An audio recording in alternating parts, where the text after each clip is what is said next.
उन्हाळ्याला सुरुवात झालेली आहे। एप्रिल महिन्यातच नाशिक जिल्ह्यामध्ये पाणी साठा 30% येऊन पोहोचलेला आहे। त्यामुळे आगामी काळामध्ये नाशिक जिल्ह्याला भीषण पाणी टंचाईला सामोरं जावं लागण्याची शक्यता आहे। जिल्ह्यामध्ये छोटे मोठे असे एकूण 24 प्रकल्प आहेत। या सर्व धरणांमध्ये मिळून फक्त 30% आता पाणी साठा शिल्लक असल्याने एप्रिल महिन्यातच ग्रामीण भागामध्ये भीषण पाणी टंचाई निर्माण झाल्याची परिस्थिती आहे। काय परिस्थिती आहे नाशकात आणि काय नागरिकांच्या समस्या आहेत पाहूयात ग्राउंड झिरोच्या रिपोर्टमध्ये। ऐन निवडणूक काळामध्ये नाशिक जिल्ह्यातील ग्रामीण भागात भीषण पाणी टंचाई निर्माण झालेली आहे। जवळपास 220 हून अधिक टँकरने सध्या जिल्ह्यातील वेगवेगळ्या भागामध्ये पाणी पुरवठा सुरू आहे।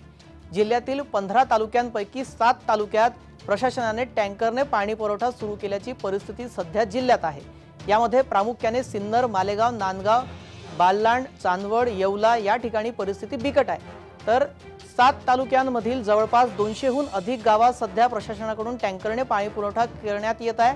तसेच आगामी काळामध्ये टँकरची संख्या वाढवण्याची देखील भीती सध्या व्यक्त केली जात आहे।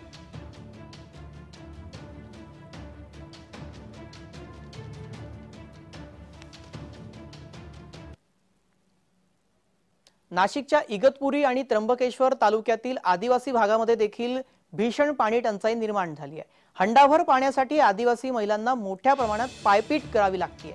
इगतपुरी आणि त्र्यंबकेश्वर परिसरामध्ये छोटे मोठे अनेक धरण आहेत।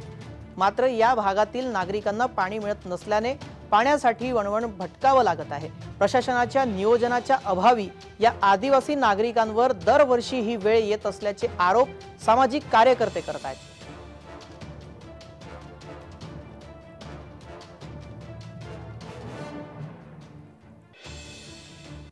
2020 साली आपल्या देशामध्ये संपूर्ण आदिवासी पाडे असेल, गाव असेल, शहर असेल, नगरपालिका, महानगरपालिका या सर्वांमध्ये ही योजना राबवली सुरुवात केली। इगतपुरी आणि त्र्यंबकेश्वरमध्ये शेकडो योजना या सुरू आहेत।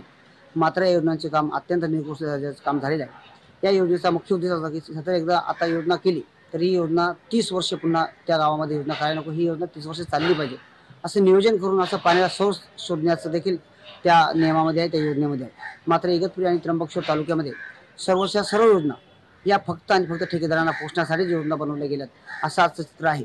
आजही सर्व आदिवासी पाड्यांवरती भीषण पाणी टंचाई आहे। एकाही योजनेचं काम पूर्ण झालेलं नाही।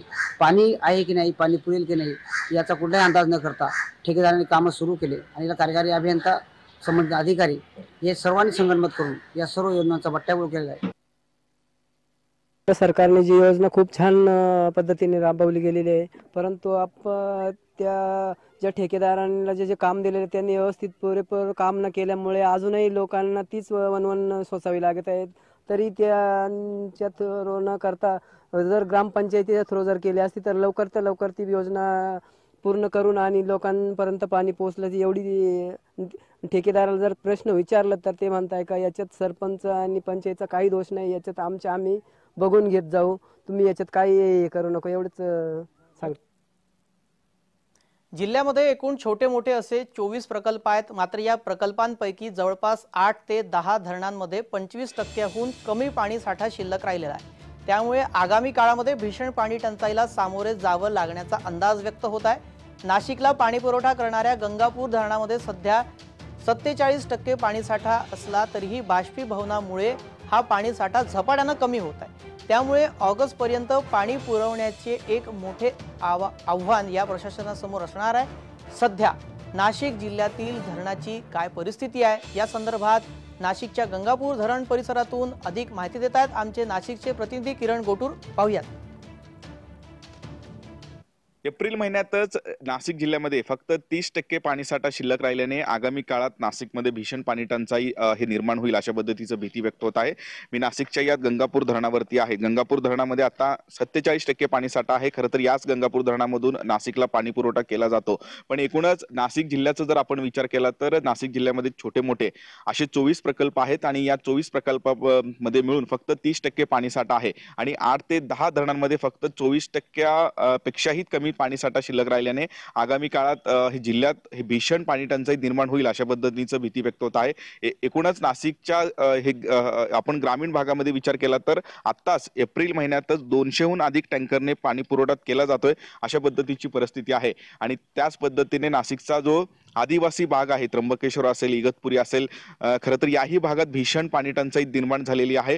हंडाभर पाण्यासाठी नागरिकांना मोठ्या प्रमाणात पायपीट करावं लागत आहे आणि धरणांमधलं जो पाणीसाठा आहे तो झपाट्याने कमी होत आहे. नाशिकचं हे मुख्य धरण आहे, गंगापूर धरण आहे. या गंगापूर धरणामध्ये आता जरी 47% पाणीसाठा असलं तरी बाष्पीभवनमुळे मोठ्या प्रमाणात जो पाणीसाठा आहे तो कमी होत असल्याची परिस्थिती आहे. त्यामुळे आगामी काळात म्हणजे ऑगस्ट पर्यंत पाणी पुरवठा किंवा पाण्याचं नियोजन करणं एक मोठं आव्हान प्रशासनाच्या समोर असणार आहे. त्यामुळे प्रशासनाने योग्य पद्धतीने नियोजन करावं, एक अशा पद्धतीची मागणी आतापासूनच नाशिक जिल्ह्यामधून जे आहे ते नागरिक करताना आपल्याला बघायला मिळत आहे. किरण गोटूर, जय महाराष्ट्र न्यूज, नाशिक. मागच्या वर्षी अल निनो या वादळामुळे महाराष्ट्रासह नाशिक जिल्ह्यामध्ये पाऊस कमी झाल्याने सर्वत्र दुष्काळाची परिस्थिती पाहायला मिळाली. मात्र आता हेच दुष्काळ अधिक गडद झाल्याची परिस्थिती नाशिक जिल्ह्यात पाहायला मिळते. ऐन निवडणुकीच्या काळामध्ये नाशिक जिल्ह्यातील ग्रामीण भागांमध्ये नागरिकांना हंडाभर पाण्यासाठी वणवण भटकावं लागतंय. त्यामुळे येणाऱ्या काळामध्ये ग्रामीण भागातील नागरिकांना पाणी पुरवठा करण्याचं एक मोठं आव्हान प्रशासनासमोर असेल. सोबतच आगामी काळामध्ये जनावरांच्या चाऱ्याचा प्रश्न देखील गंभीर होण्याची भीती व्यक्त होत आहे. त्यामुळे प्रशासनाकडून योग्य नियोजन करण्याची मागणी केली जात आहे.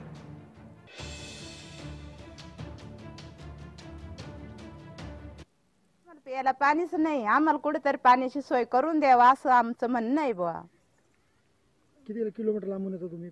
आम्ही इडून तर गंज 4 किलोमीटर पाण्याला जातोय. आणि वर धासाने घेऊन पाणी चढावं लागतंय तुमच्या आम्हाला. घरात अजून नळाचं पाणी पोहोचलं नाही का? नाही, अजून पोच झालीच नाही. का बरं त्यांनी घरात कनेक्शन दिलं नाही का अजून? ते माहित नाही एवढं मग आम्हाला. तुम्ही काय कुठून पाणी भरतात? आम्ही जे बंधारा आहे त्याच्या बंधाऱ्याच्या पाठीच्या खाली पाणी आणतो. जिऱ्यातनं? हो. पाणी कसं असतं ते? पाणी एकदम गडूळा असतं, जंतू पडेल राहत्या त्याच्यात. पाणी द्यायला लागतं, शाळेत लेट द्यायला लागतं. शाळेत पाणी पण नाही. शाळेत पाणी नाही, मग तुला शाळा सोडून पाणी भरायला यावं लागतं? हा, किती लांब येते तू पाणी भरायला? 4-5 लिटर. 4-5 किलोमीटर येते. कुठून पाणी भरतेस? हे बंधारे असते खाली. जिऱ्यातनं? हा, पाणी कसं आहे ते? खडूळ. गडूळ? हा, कसं पाणी पिता तुम्ही? तसा तसंच पाणी पिता. घरात नळ नाही का तुमच्या? नाही.